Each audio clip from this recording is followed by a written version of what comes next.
Good morning students, कैसे हैं आप सभी। मैं रोहित सर आज आपको हेरिडिटी एंड एवोल्यूशन में लास्ट जो टॉपिक है आज का, origin of life on earth, वो बताऊंगा। और आपको क्या करना है, इसको अपनी फेयर नोटबुक में लिख लेना है और रिवाइज करना है इसको। तो यहाँ आप देख पा रहे होंगे origin of life on earth में जे.बी.एस. हेल्डेन। जे.बी.एस. हेल्डेन वो साइंटिस्ट थे, ब्रिटिश साइंटिस्ट थे, जिन्होंने बाद में सिटीजन ली थी, इंडिया की सिटीजनशिप ली थी, भारत के नागरिक बन गए थे।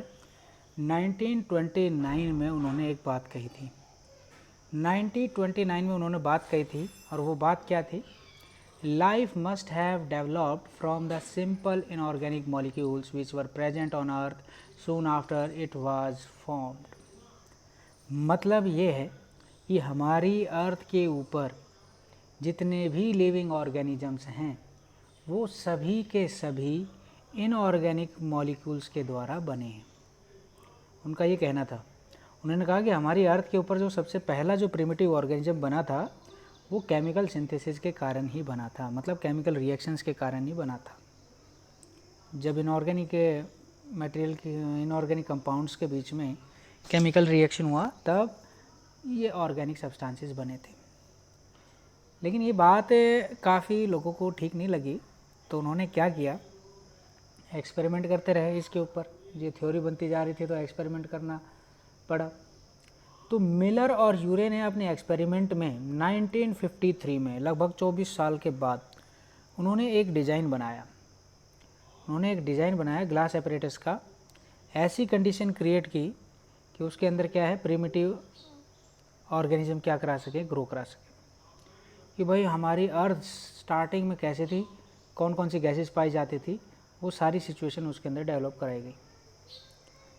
उन्होंने क्या किया, उनके उस ग्लास चैम्बर के अंदर सर्कुलेट कराया डिफरेंट टाइप ऑफ गैसेस, जैसे कि methane, ammonia, hydrogen sulphide, water vapour, उस एपरेटस के अंदर प्रेजेंट थे।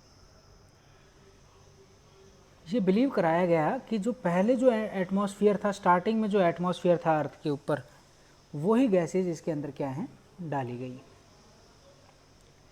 लगातार मात्रा में क्या किया गया, एनर्जी प्रोवाइड की गई, इंटरेक्शंस कराए गए गैसेज के।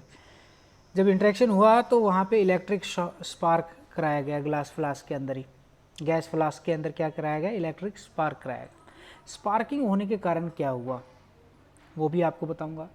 और वहाँ का जो टेम्परेचर था वो मेंटेन किया गया था 100 डिग्री सेल्सियस। लगभग 18 दिनों के बाद, सही 18 दिनों के बाद उन्होंने देखा कि वहाँ पे कोई केमिकल कंपोजिशन हुई है, मतलब केमिकल रिएक्शन के बाद केमिकल कंपोजिशन हुई, मतलब कोई केमिकल बना है। वो जो केमिकल था, उन्होंने देखा, they found many simple organic compounds, जैसे कि amino acid, simple sugar, purine और पायरिमिडिन। तो उन्होंने ये 4 ऑर्गेनिक कंपाउंड वहाँ पर प्राप्त किए। अब आप देख पा रहे होंगे यहाँ पर डिफरेंट टाइप के जो ये आपको डायग्राम नज़र आ रहा है, इस डायग्राम में आप देख पाएंगे मिलर और यूरे ने इस एक्सपेरिमेंट को किया था। तो उन्होंने इस टाइप का ग्लास चैम्बर बनाया था। ये आप देख पा रहे होंगे कंप्लीट, ये कंप्लीट गैस चैम्बर इस प्रकार से उन्होंने बनाया। फिर क्या किया गया, आप नीचे देख पा रहे होंगे यहाँ पर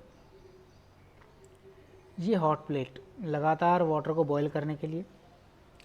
ये स्टॉप कॉक है, वाटर जिसके अंदर ऑर्गेनिक कंपाउंड्स मौजूद हैं। ऊपर से अगर हम देखें तो यहाँ से कनेक्शन है वैक्यूम पंप का और गैस सप्लाई का।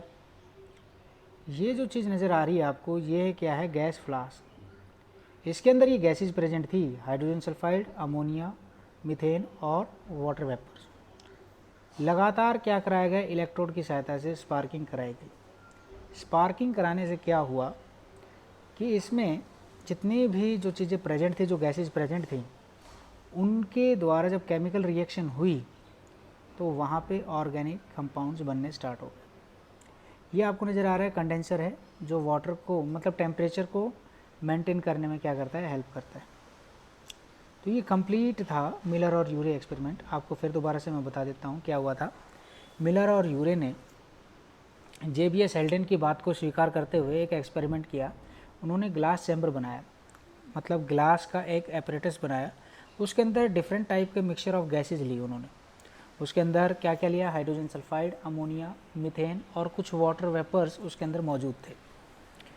फिर लगातार इलेक्ट्रिसिटी की सहायता से जो उसके अंदर इलेक्ट्रोड्स लगा रखे थे उसकी सहायता क्या कराने लगे, बार बार स्पार्किंग करानी स्टार्ट कर दी।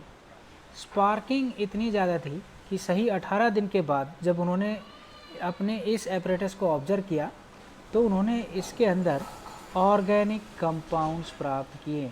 और वो ऑर्गेनिक कंपाउंड्स कौन कौन से थे, simple sugar, pyridine, purine, amino acid, ये चीज़ें उन्होंने प्राप्त की।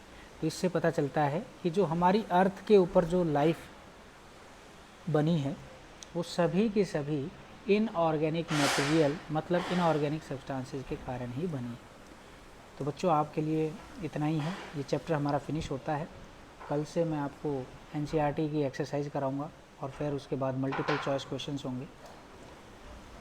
तो मेरी वीडियो को शुरू से लेकर लास्ट तक देखने के लिए आपको बहुत बहुत धन्यवाद। जाते हुए इतना ही कहना चाहूँगा, लगातार पढ़ते रहें, कोशिश करें कि कम से कम 2 या 3 बार मेरी वीडियो को देखें, आपके काम आएंगी, आपके अच्छे स्कोर होंगे और मुझे बड़ा गर्व महसूस होगा।